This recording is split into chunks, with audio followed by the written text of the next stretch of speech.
Negative sides মানুষের থাকতেই পারে, ঠিক আছে, সেগুলো জানলে কিন্তু তাদের কাছে মনে হয় কিভাবে ওভারকাম করতে পারবে, তাদের নিজস্ব একটা অ্যাডভাইস থাকতে পারে।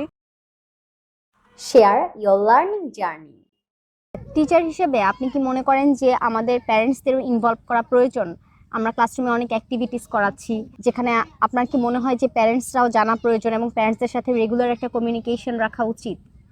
আমার অবশ্যই মনে হয় যে প্যারেন্টসদের সাথে ইনভলভমেন্টটা থাকা উচিত। কারণ হচ্ছে বাচ্চাদেরকে আমরা কি শেখাচ্ছি অথবা বাচ্চাদের কি প্রোগ্রেস হচ্ছে, ওরা কি শিখছে, সেটার আসলে বাস্তব যে ইমপ্লিমেন্টেশনগুলো আছে সেগুলো হচ্ছে কিনা।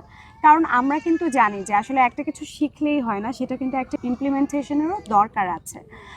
এই জন্য আমার কাছে মনে হয় যে প্যারেন্টসদের ইনভলভমেন্টটা খুবই জরুরি। আর তারা কিন্তু বাচ্চাদেরকে আইডিয়াস দিতে পারে, আমরা তো অবশ্যই দিব, তাছাড়াও তাদের নিজস্ব সহযোগিতাপূর্ণ আচরণ থাকতে পারে। আর বাচ্চারা খুব সেফ ফিল করে to share with the parents. এই জন্য আমার কাছে মনে হয় যে আসলে অভিভাবকদের জড়িত থাকাটা খুবই জরুরি। আপনি এটা কিভাবে মেনটেন করেন? প্যারেন্টসদের সাথে আপনি কিভাবে কমিউনিকেট করেন?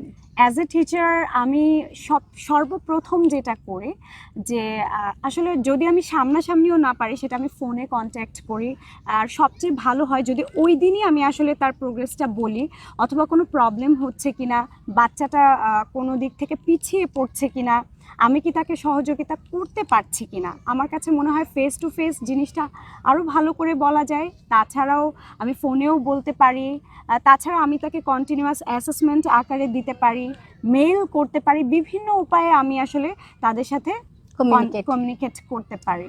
প্যারেন্টসরা কি বিরক্ত হয় যদি অলওয়েজ তাদেরকে নক করা হয়? না, একদমই না। কারণ হচ্ছে তারা আসলে অনেকটা এনজয় করে।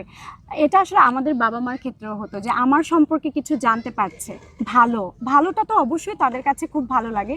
তবে আমার যেই নেগেটিভ সাইডস মানুষের থাকতেই পারে, ঠিক আছে, সেগুলো জানলে কিন্তু তাদের কাছে মনে হয় কিভাবে ওভারকাম করতে পারবে, তাদের নিজস্ব একটা অ্যাডভাইস থাকতে পারে, ঠিক আছে। টিচাররা তো অবশ্যই কাউন্সেলিং করে অথবা অ্যাডভাইস দেয়, তারাও সেটার সাথে পার্টিসিপেট করে।